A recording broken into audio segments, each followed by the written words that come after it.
New information this midday on a deadly Kaufman County crash as we learn 3 people lost their lives. Thank you for being us this midday. I'm Kara Sewell. We first told you about this wreck shutting down part of Highway 80 throughout the morning rush hour. Our Janelle Fort just got an update from DPS and joins me now. Janelle, Terrell File originally called this a catastrophic crash. Yeah, and Kara, now that we're getting the details, I can tell you that is a very accurate way to describe it. As you mentioned, 3 people dead, and we've just learned that it was a 38-year-old woman as well as 2 children, just 9 and 14 years old. So this all happened just around 11:30 last night.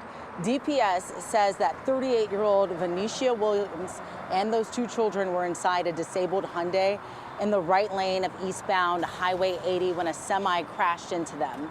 The impact sent the Hyundai over the bridge, concrete railing. All 3 people who were inside the car died at the scene.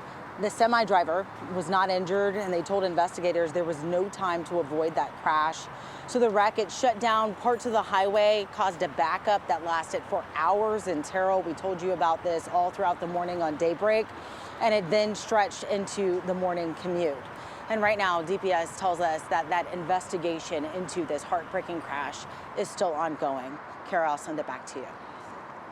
It certainly is that, Janelle. We appreciate it. And that roadway now open.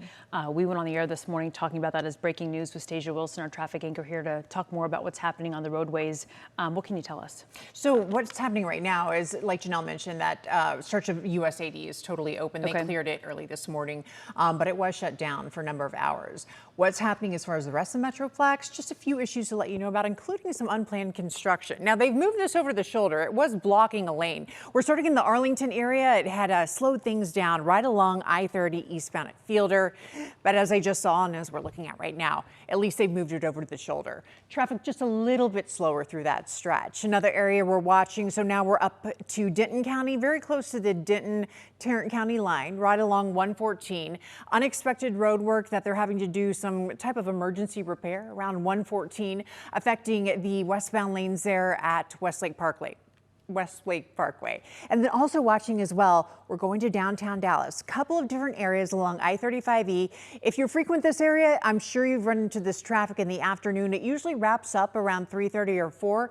But I-35E on the southbound side, right there at the 183 split, a little bit of a slowdown just because one lane is blocked. And then the northbound side, we're seeing a little more of an impact there. You have a lane that's blocked right there at Medical, and that's just causing a minor slowdown. So this stretch of 35, just northwest of downtown Dallas, slower traffic both directions. As far as the rest of DFW, looking at 80 now, really the only traffic we have is right around the Mesquite area, and those westbound lanes slow moving, as we typically see until at least mid to late afternoon as a result of road work. Kara?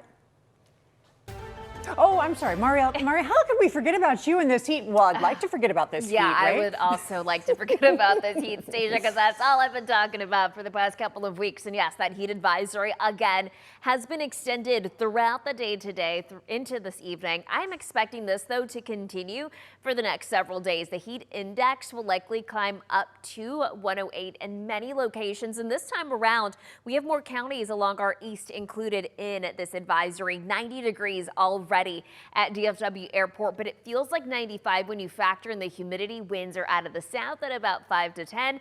That southwesterly wind here to stay for the afternoon, and that's really going to help ramp up some of these temperatures. But right now, we're already in the 90s with about 92 degrees in Denton, 91 for Fort Worth and in McKinney, and about 90 in Dallas. Temperatures are, though, feeling warmer than that. It already feels like 98 degrees in Denton and in Fort Worth. We will likely see that triple-digit heat index by midday today. And that's exactly what I have in the forecast. In fact, at DFW specifically, the temperature at about 95 degrees at noon. It'll feel like 102 with 99 degrees around 2 this afternoon, feeling like 105. And the high temperature today, 102 degrees likely, but it'll feel closer to 107 by the time you factor in the humidity. The humidity a big deal because whenever there's high humidity, it doesn't allow our bodies to naturally cool down quite as effectively. So that's why we pay attention to that number. Now, temperatures will be in the triple digits through this evening, which is why that heat advisory is in effect. But Kara, I have numbers that are hotter than this in that extended forecast. We'll show you those here coming up in just a bit. Okay, I believe it. Thank you, Marielle. A developing story we're following. Forney police are searching for two suspects in what they call a targeted attack.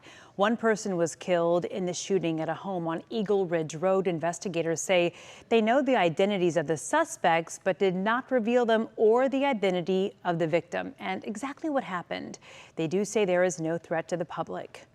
Fort Worth police officers shot and killed two suspects in separate incidents over the weekend. On Saturday, police say they got an alert that a sexual assault suspect cut off his ankle monitor.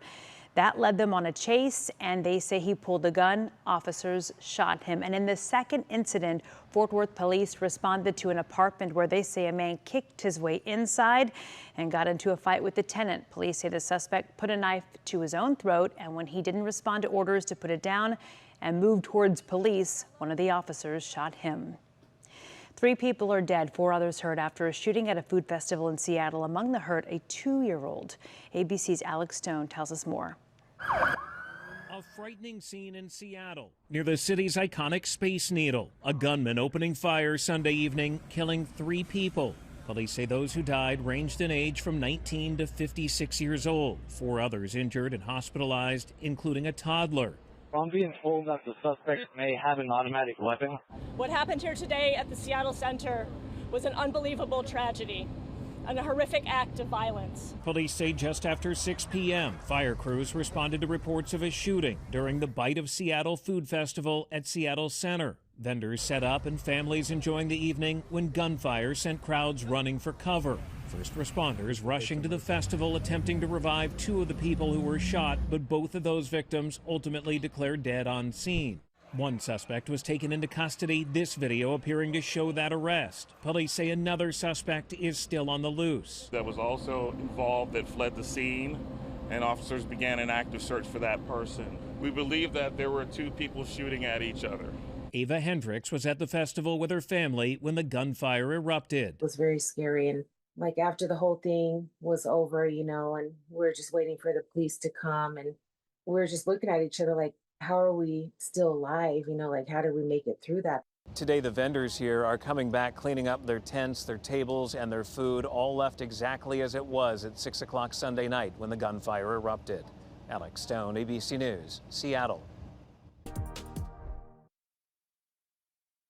City Chiefs Defensive Coordinator Eric Bieniemy. ESPN reports Eric's wife, Mia, was shot by their son Elijah last night and is currently hospitalized with injuries to her chest and arm. Police confirm Elijah is in custody. ESPN reports Eric Bieniemy left Chiefs training camp missing today's practice. And now to the growing number of cases of stomach illness across the country. With nearly 12,000 possible cases, it is now one of the largest foodborne illness outbreaks in our history. Right now, the FDA is investigating 6 outbreaks. The largest of them spans 9 states in the Midwest, and that now includes Oklahoma. Collectively, their health departments are reporting about 12,000 cases this summer, with nearly 100 people hospitalized. The FDA reports the source is likely linked to that shredded iceberg lettuce from Taylor Farms in Mexico. The company voluntarily recalled the product last week. It's transmitted by food and water. This may be a more complicated set of outbreaks than simply just one with one source. Symptoms include nausea, abdominal cramps, bloating, and can last for weeks. If left untreated, the CDC recommends washing all of your fresh produce thoroughly before eating.